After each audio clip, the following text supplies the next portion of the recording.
the wheelie world. Hop on, it's fun to come along and take a look at Wheelie World. You'll be surprised how good it feels to zoom around on the young wheels so merrily. Oh, baby, you don't need to take it for the take you on the free. And if you see no rich vanilla, don't be worried, for there's no cause for alarm. Cause we've got Jolton, who's the dragon, he will keep you free from harm. It's fun at any time of year, so put your wheel in second gear and then hold tight. All right, we'll show you all the sights of Wheelie World.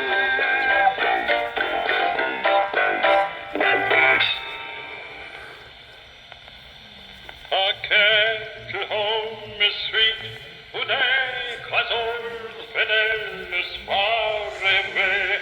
Without her voice, the world seems gay. We wish she'd go abroad to stay. Singing, are we? Vanilla screamed at them. With voices like yours, it's enough to turn the milk sour. If there's any singing to be done round here, I'll do it.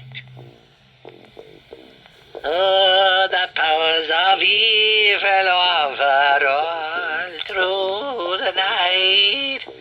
Oh, the legs of love and the lover all through the night. Oh, the darkest hours pass slowly, said Riley. my love. You hear that now, Claptrap? Talk about us turning the milk sour, sure. And wouldn't hers turn into cheese before it ever left the cow? At this, the Spikers and Toadies started to giggle. And that was too much for Fenella. She stopped singing, swiped Riley, prodded Claptrap in the spine, and gave one of the Spikers a hefty kick before she realized that she hadn't got her steel-tipped shoes on. Right, he screamed. Just shut up, the lot of you. Not another word. I'm going to see what those wretched wheelies are up to. As it happened, there weren't any wheelies to be seen.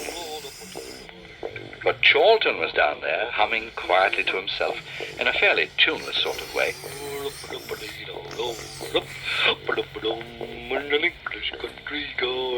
Right, she said, pointing to a couple of the toadies. You can make yourselves useful for once. Get down there and find out what that great spotty lump is up to. The toadies popped up again just as the great spotty lump wandered into an open part of the countryside. Growing there was a rather strange-looking tree that he couldn't remember having seen before. He looked at it thoughtfully. He said, Well, I don't know. Is it a Robinia pseudo-acacia? Or is it Mata sequoia glutus tabordis? Well, that's it. I wish Jenny were here. I bet she'd be able to tell me. Tell you what, Charlton? Tell me whether this here tree is a Mata sequoia glutus tabordis. Here. Who said that? He whipped round, and lo and behold, there was Jenny. How lovely. It's great to see you. What are you doing here? I'm not quite sure, Charlton, she said. What did you want to know? It's this funny tree here, he said. What the heck's it called? Jenny didn't know either. Oh, dear, she said. I wish Zuma were here. He might know. Now what? Said Zuma, who, like Jenny, suddenly appeared. I don't know, said Charlton. It's a rum do, this is. Still, while you're here, do you know what's a metasequoia glutos taboides? It's no use asking me anything about plants, then are fast enough for me. If you really want to know, you should ask the King and Queen. They're hot stuff and growing things.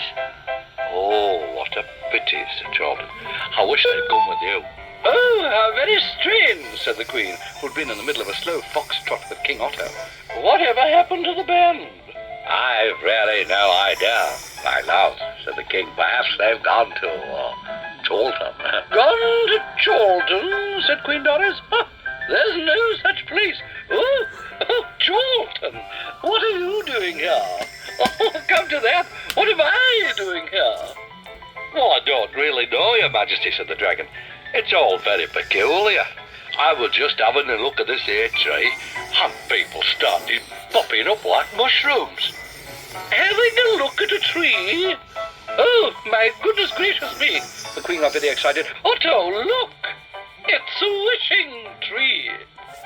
Cram, said Zuma. I've heard of them, but I've never seen one. Then the Queen explained that there had never been more than 2 or 3 wishing trees in the whole of Wheelie World, but that they died out altogether when Fenella the Kettle Witch had cast her evil spell over the land. Now Chorlton's happiness had put things right yet again. The tree had come back to life and was making people's wishes come true. Ah, but only nice, sensible wishes, said the king. Oh, because it's a nice, sensible tree. And he gave Chorlton a demonstration. He wished that the rest of the Wheelies were there to share the fun, and there they all were. The toadies popped off back to Spout Hall to tell Fenella what they'd seen. She was far from pleased. Ah, no, she said.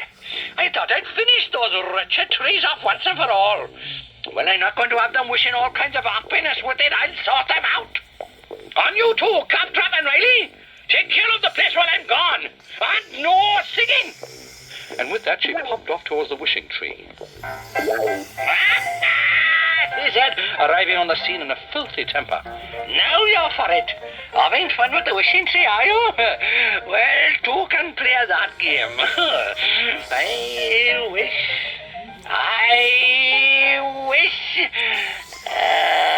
I wish that great spotty off would turn into a pickled walnut. There was a moment of terrifying silence. Then, Hey, said Chorlton. Would it help if I pretended to be a pickled walnut?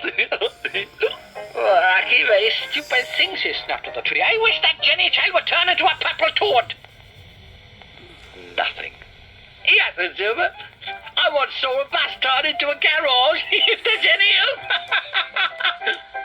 Ah! Screeched Fenella. I wish your wheels would fall off. They didn't, of course, but Zuma got mad all the same. And I wish you'd be quiet. He shouted at Fenella. To everyone's surprise, she didn't reply.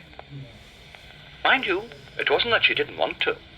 It wasn't that she didn't try to. She opened and closed her mouth, waved her arms about, stamped her feet, but she didn't make a sound. I do believe your wish has come true. You have achieved the impossible. And of course he had. The tree had obviously decided that to wish that Fenella would be quiet was a very good idea and had made it come true. Said Fenella. Oh, Ackle, said Chorlton. I knew all that shouting would do you no good. Happened to my dad once at a football match. Said Fenella. Chorlton took no notice. Well, never mind that, he said. What you want to do is go home, rub goose grease on your chest, and then have a good gargle with camphorated oil. Suddenly the ground shook. Hey, Upperlove, that sounds like your little lad. Don't forget to shake the bottle. Gnashing her teeth, Fenella turned to go, only to walk slap into the side of Clifford's boot.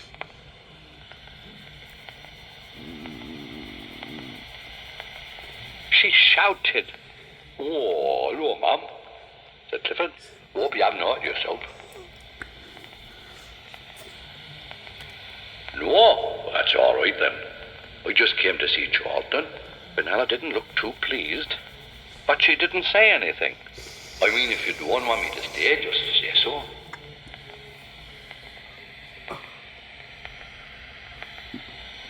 Oh, well, that's all right then. Fenella, furious at not being able to spoil anyone's fun, gave Clifford a mighty kick. Hopped about silently on one leg, opening and closing her mouth, and then, in despair, popped off back to Spout Hall.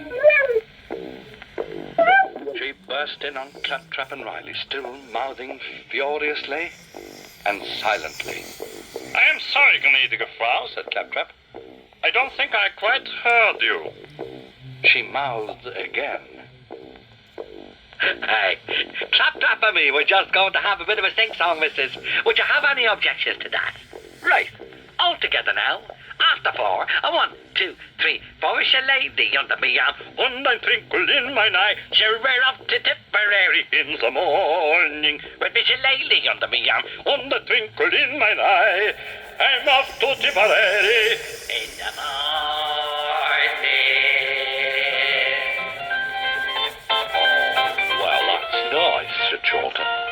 They're giving it a party to take a mind off of suffering. Aren't folk kind?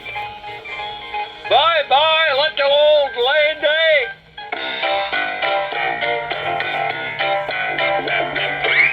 Jump in, we'll take you for a spinner, show you round the wheelie world. Have fun, it's fun, so come along and take a look at Wheelie World. You'll be surprised how good it feels to zoom around all the young wheels so merrily.